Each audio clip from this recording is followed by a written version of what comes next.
feature story in teaching multi-grade classes, featuring a teacher by fate, a real life story. Teaching is the noblest profession, and the only thing that I could put into it is love, sacrifice, and passion.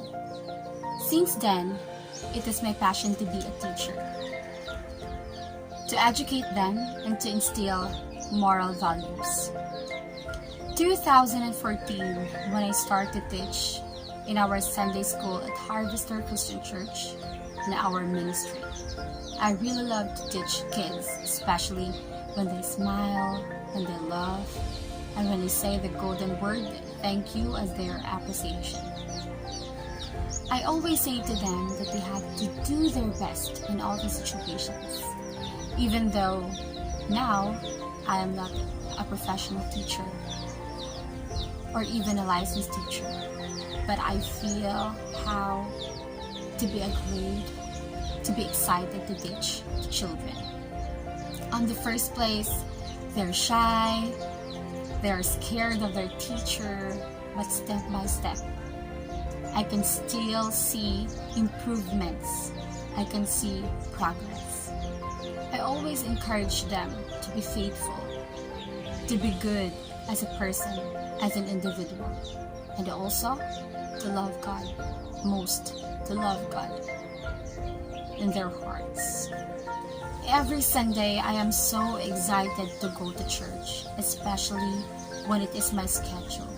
I always prepare some things, some crafts for them to learn to, some discussions, some activities which they have to learn more, which can develop their skills and talents.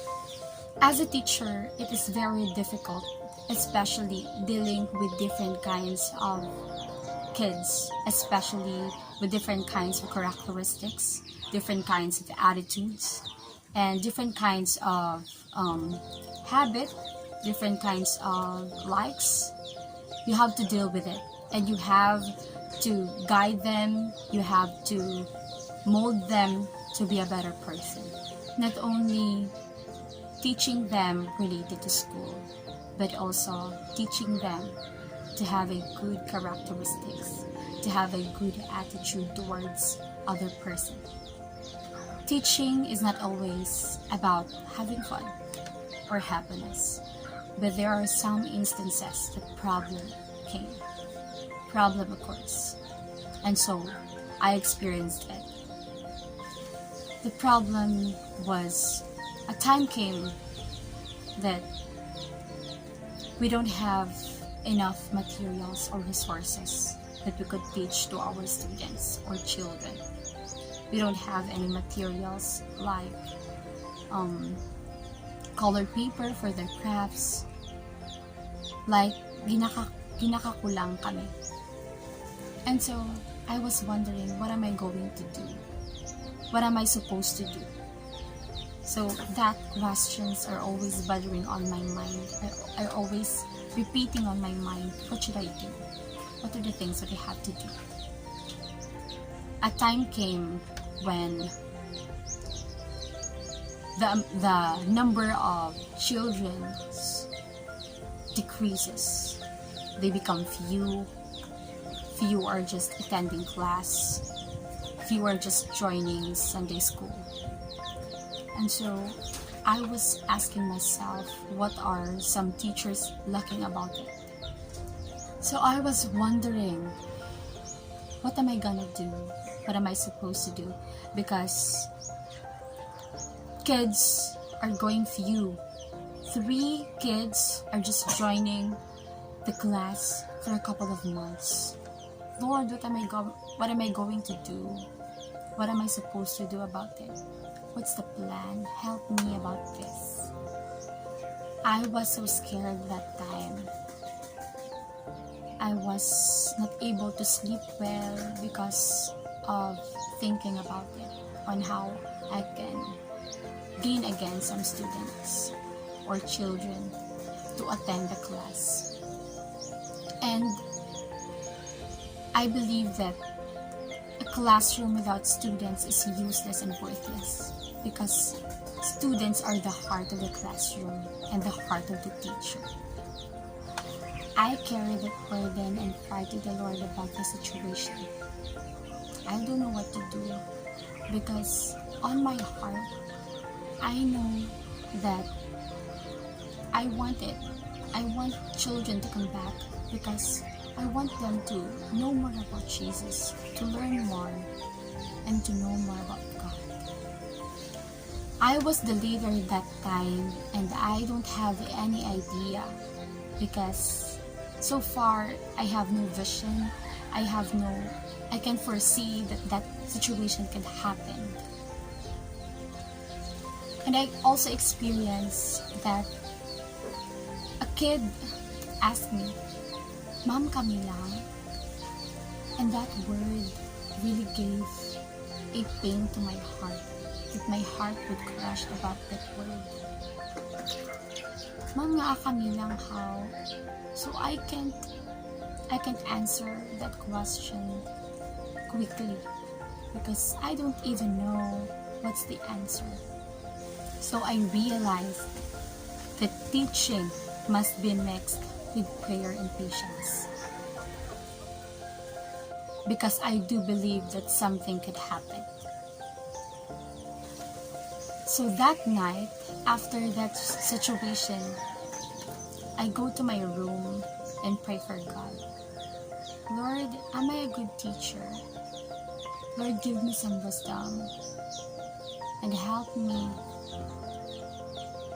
to answer this kind of situation, to have a solution, because I don't want that my ministry would be like this forever, that the students will not be able to learn, because the students could learn if they are in the classroom with the aid of the teacher."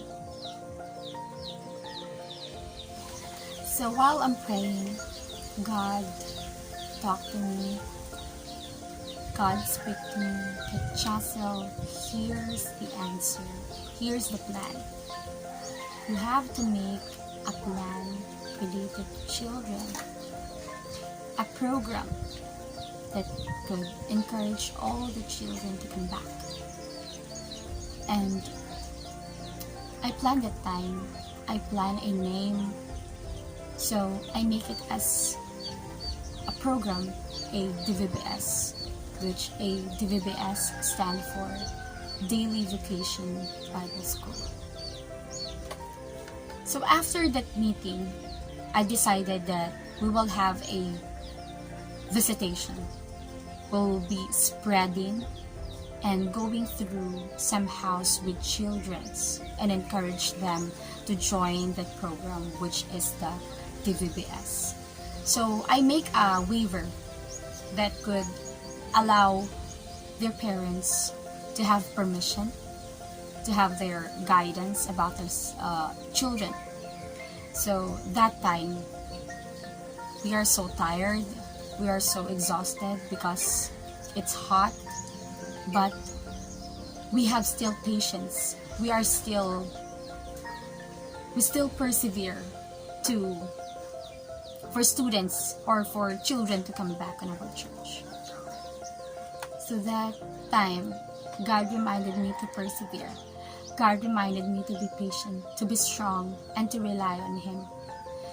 Because I know that through this program, there is a change, there is a restoration again. And through this program, we'll have to reach out many children as we can. Many children to join, and many children to attend, many children to know more about Jesus. Because that is our goal. That is our vision. That is our mission. Through the help of all the teachers and assistants, and also by the help of God, the program Daily Vocational Bible School happened.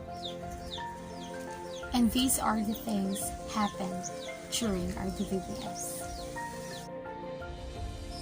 In our Daily Vacation Bible School, related to multi-grade classes, we are divided the children into grade level, which are grade 4, grade 5, and grade 6.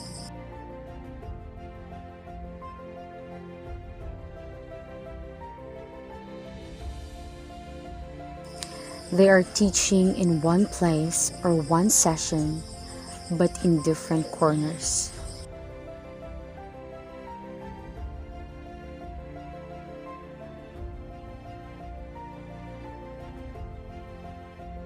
They are also doing their praises, worship, singing, and dancing together.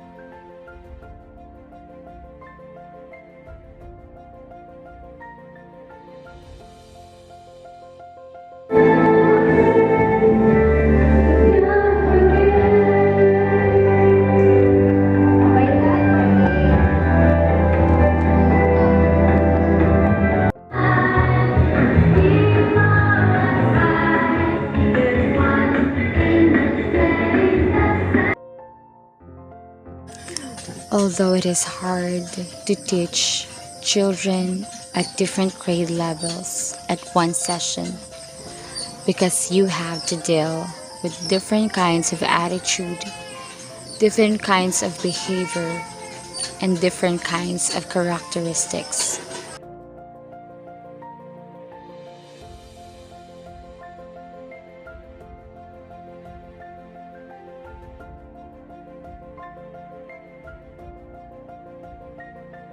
But though it is hard, but you can see the enjoyment of every children. You can see every smiles on their face, every love on their faces, and everything that they have learned is very worth it.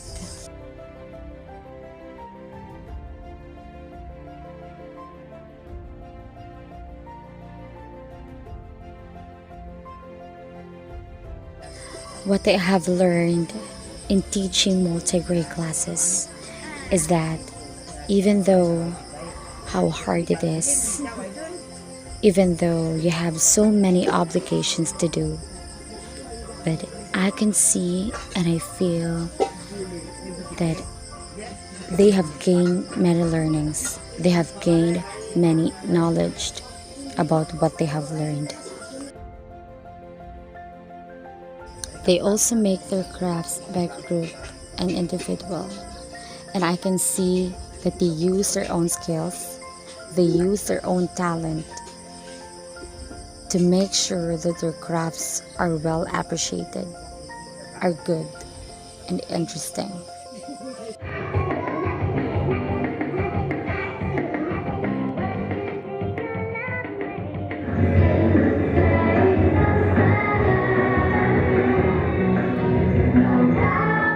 Through the efforts, faith, and cooperation of everybody, here's now the result of numbers of children joined the DVBS.